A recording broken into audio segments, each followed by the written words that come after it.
Muling natalakay ng showbiz vlog ni na OG Diaz ang tungkol sa chikang hiwalay na rin ang engagement couple na sina Catriona Gray at Sam Melby. Kumalat ang chikang ito nang mapansin ng mga marites na paminsan-minsan hindi suot ng Miss Universe 2018 ang engagement ring na binigay sa kanya ng kapamilya aktor. Pero tila in a subtitle way ay pinabulaanan ito ni Catriona matapos niyang mag-post ng random photos sa Instagram na nakatag pa kay Sam Melby. Ngayon daw, ayon sa source ni OG, nasit-sit daw sa kanya ng source niya na hiwalay na raw ang dalawa. Nagulat daw si OG tungkol dito dahil noong isang araw daw ay magkasama pa silang dalawa. Samantala, ginawa na naman daw sentro ng intriga si Asia's multimedia star Alden Richard ayon kay showbiz columnist Christopher Min. Sa latest episode kasi ng kanyang programa nitong Martes, sinabi ni Christina na nililink daw si Alden kay Miss Universe 2018 Catriona Gray nang magkasama ang dalawa sa isang endorsement. Pero kung pupulsuhan ang mga taga-subaybay ng programa ni Christy, marami sa kanila ang hindi naniniwala sa nasabing issue. Matatandaang nagsimulang umugong ang balita na hiwalay na umano sina Catriona sa fiancé nitong si Sam Melby nang mapansin ng mga netizen na may mga pagkakataon daw na hindi suot ng beauty queen ang kanyang engagement ring. Lalo pang lumakas ang kanilang kutob ng talakayin sa showbiz-oriented vlog ni OG Diaz ang nasabing balita ng bulungan siya ng kanyang source tungkol sa real score ng dalawang engaged couple. Uy, naniniwala ka ba na si Alden Richard at si Catriona Gray na ngayon? Ano Siyempre, ba ito? Siyempre hindi, Nay. Alam naman natin May lahat. proyekto. Oo, may proyekto. Meron silang ini-endorse. Endorsement. Oo, may endorsement lang. Nakakaloka naman, ano? Bakit naman, eto na naman tayo. Si Alden Richards gagawa na naman ang issue. Kontrabida na naman si Alden. Para gawin na naman, puputaktihin na naman. Siya na naman, sabi nga ni Wating-Wating, si Alden na walang kamalay-malay. Si Alden na walang kamalak-malak sa mga nangyayaring ito.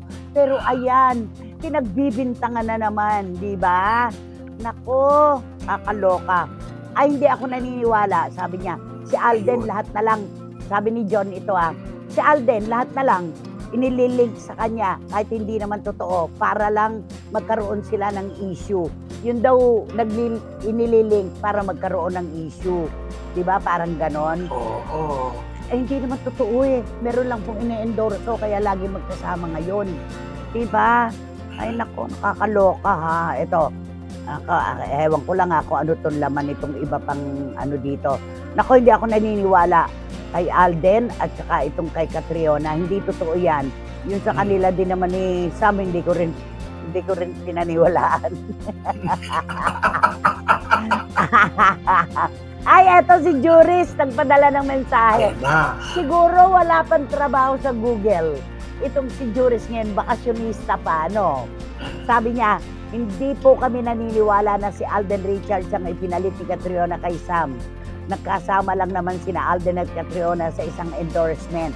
Kaya sana hindi totoo para hindi naman mabansagan na lapitin si Catriona. Okay, reading between the lines. Okay.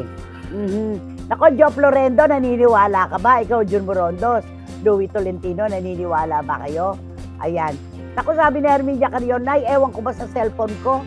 Lagi na lang di maintindihan kami, hindi na ako nagte-text kasi siguro Chinese ang sinasabi.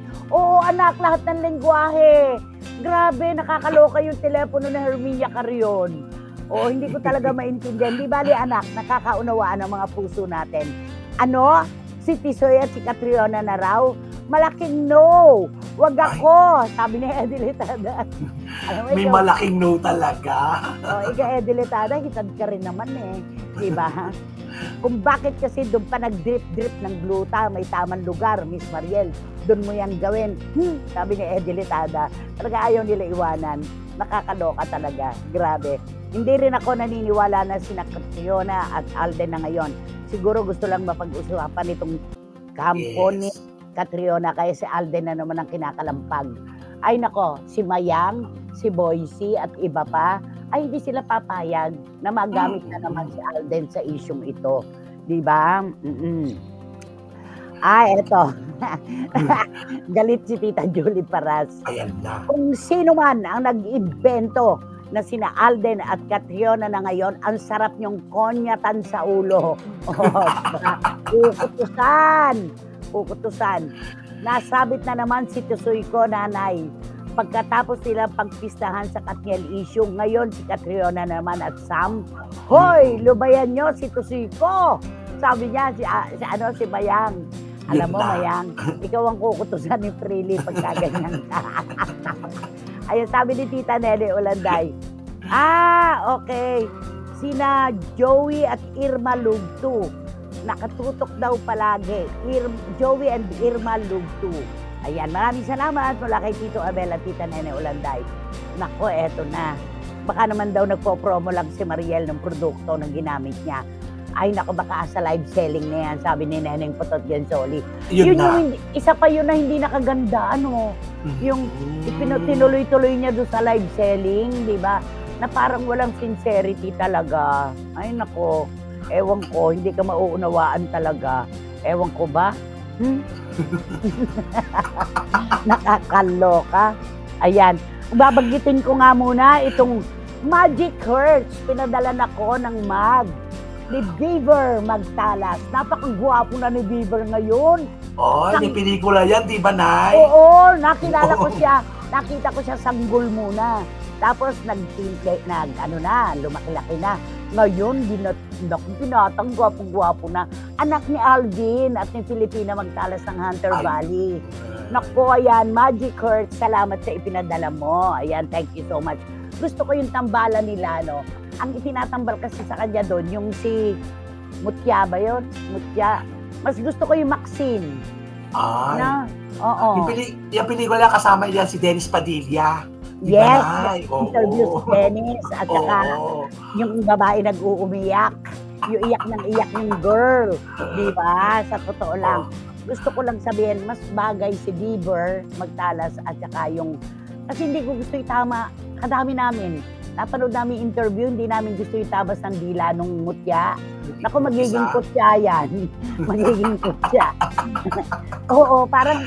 Hindi pa man, di ba? Hindi pa man din. Dapat talaga. Ang talaga paglabas. Mutya ng Pasig pa naman ang pangalan mo, magiging kutya ka ng bayan. Di ba? Hindi maganda ang tabas ng dila. Di ba? Ay, nako, nakakaloka. Nay, si Alden naman kay Catriona. Ay, nako, sabi ni Irap Lia, sabay irap. Sabi niya ganon. May irap si Irap Lia, bakit kaya? Ilulumalig kaya, type itong tambalan. Malabis na si Catriona at Tisoy na. Huwag nyo nang pangunahan ang puso nitong si Tisoy kung kailan titibok o baka iba ang itinitibok. Sabi ni Dan Clavesillas, totoo naman, bakit natin ipagpipilitan, di ba? O di hayaan natin siyang magsabi. Mulat-mula pa naman, wala naman siyang sinasabi talaga na itinitibok ng kanyang puso. Di ba? Yes, kaya antayin lang natin. Malay mo naman, bukas makalawa, meron din siyang pasabog.